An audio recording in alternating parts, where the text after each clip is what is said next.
Salam uşaqlar, bugün gülməmə challenge oynayacaq. Gülməli videolar gələcək və biz ona gülməməyə çalışacaq. Mano, olha isso. Quando eu vi esse vídeo...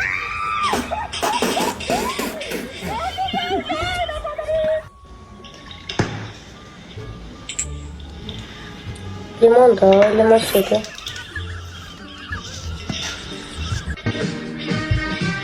Nerede?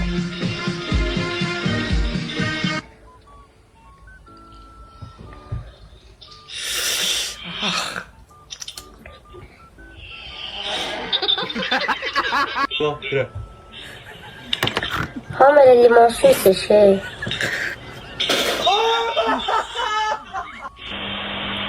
Bu arada burada gördüğünüz gibi kolay yazıp yani. Buralar asandır. Evet. Kolay. Gülmel değil bunlar hiç. Uydu.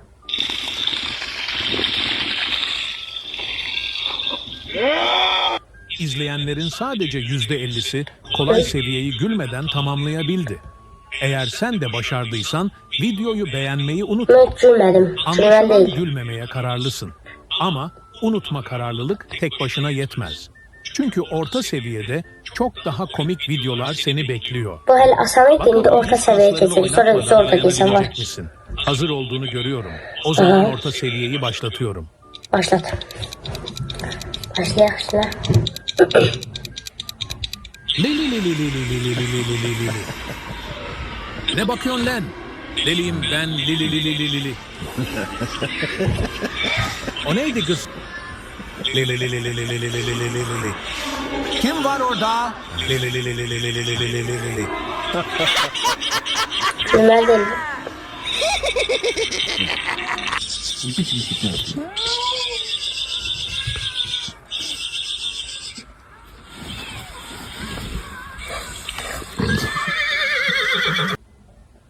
Asan seviye orta seviyeden daha gülmelidir.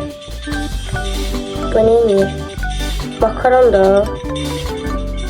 Ay başına değdi. Gülmel şeydi. Gülmeldi ama yani. Testine gir. Bu da Bir önceki gülmeliler. videodaki adamın elindeki kase ne renkti? Yorumlara yazmayı unutma. Deren giydi. Siz yazın yoruma. El celular ya lo aventó. Sel basıp.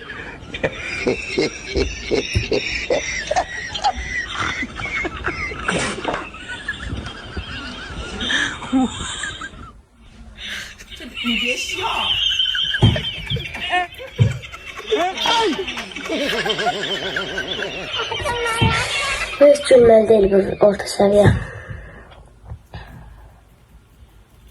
Evet dostlar, videonun sonuna geldik. Videomu beğendiyseniz beğenin, aşağıdan beğenin.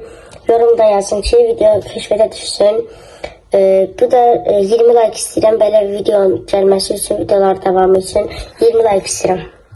Bir de 100 nəfər baxsa videoya çox sevinirəm. Sağ olun, hələlik.